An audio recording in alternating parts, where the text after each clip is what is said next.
President Bashar আল আসাদের ২৪ বছরের শাসনের অবসান ঘটিয়ে সিরিয়ার নিয়ন্ত্রণ নিয়ে নিয়েছে বিদ্রোহী গোষ্ঠী হায়াত তাহরির আল শাম বা HTS। আল কায়েদা সংশ্লিষ্ট এই গোষ্ঠীটির প্রধান আবু মোহাম্মদ আল জোলানি, তাকেই আসাদ সরকার পতনের মাস্টার মাইন্ড হিসেবে বিবেচনা করা হচ্ছে। মূলত ২০১১ সালে শুরু হওয়া সিরিয়ার গৃহযুদ্ধ গত কয়েক বছরে বেশ নিয়ন্ত্রণে চলে এসেছিল মূলত রাশিয়া এবং ইরানের সহায়তায়। তবে শেষ রক্ষার হলো না। হঠাৎই গত 10 দিনের ঝড়ে উল্টে গেল বাশার আল আসাদের মসনদ।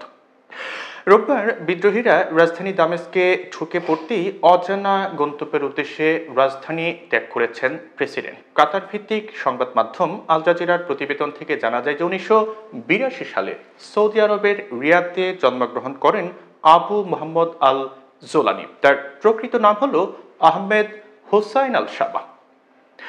জোলানির বাবা ছিলেন একজন পেট্রোলিয়াম প্রকৌশলী। ১৯৮৯ সালে সিরিয়ায় ফিরে এসে দামেস্কের অদূরে বসতি স্থাপন করে তার পরিবার। এরপর জোলানি ঠিক কি করতেন তা জানা যায়নি। ২০০৩ সালে সিরিয়া থেকে ইরাকে পাড়ি দিয়ে আল কায়েদায় যোগ দেন জোলানি। ওই বছরই ইরাকে হামলা চালায় যুক্তরাষ্ট্র। সেখানে যুক্তরাষ্ট্র বিরোধী প্রতিরোধ আন্দোলনে যোগ দেন তিনি। ২০০৬ সালে জোলানিকে গ্রেপ্তার করে যুক্তরাষ্ট্র। ২০১১ সালে সিরিয়ার গৃহযুদ্ধের সময় তিনি ছাড়া পান। এরপর জোলানি সিরিয়ায় নিজের প্রতিষ্ঠিত আল কায়েদা শাখার তৎপরতা বৃদ্ধিতে কাজ শুরু করেন। ২০১৬ সালের জুলাইয়ে আলেপ্পোর নিয়ন্ত্রণে বাশার সরকার। তখন বিদ্রোহী গোষ্ঠীগুলো ইদলিবের দিকে চলে যায় এবং ওই সময়টাতে জোলানি আল নুসরা ফ্রন্টের নাম পরিবর্তন করে জাবাত ফাতে আল শাম রাখেন। এখন প্রশ্ন হলো, এত দ্রুত সিরিয়ার পতন কেন হলো?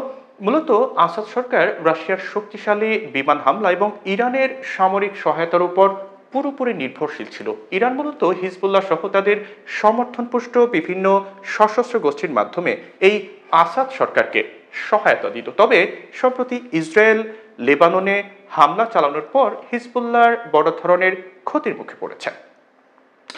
পাশাপাশি সিরিয়ায় ইরানি সামরিক কমান্ডারদের উপর ইসরায়েলের হামলা সিরিয়ার বিদ্রোহী গোষ্ঠীগুলোকে আলেপ্পোতে আকস্মিক আক্রমণ চালানোর সিদ্ধান্ত নিতে ভূমিকা রাখে। গত কয়েক মাস ধরে ইরান সমর্থিত গোষ্ঠীগুলোর উপর হামলার ব্যাপকতা বাড়িয়েছে ইসরায়েল। এসব আক্রমণে তাদের সরবরাহ লাইন ও মিলিশিয়া কার্যক্রম ব্যাপকভাবে ক্ষতিগ্রস্ত হয়েছে।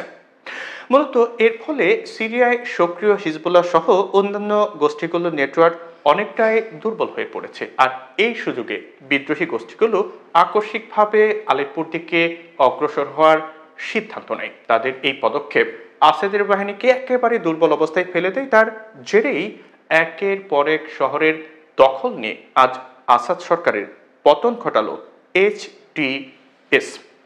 অর্থাৎ আমরা যদি এক কথায় বলি তাহলে বলা যায় যে রাশিয়ার ভ্লাদিমির পুতিন সিরিয়ায় সহায়তা কমিয়ে দিয়েছেন। পাশাপাশি ইরান আগের চেয়ে দুর্বল হয়ে পড়েছে সিরিয়ায়, যে কারণে এত দ্রুত সফলতা পেয়েছে বিদ্রোহীরা।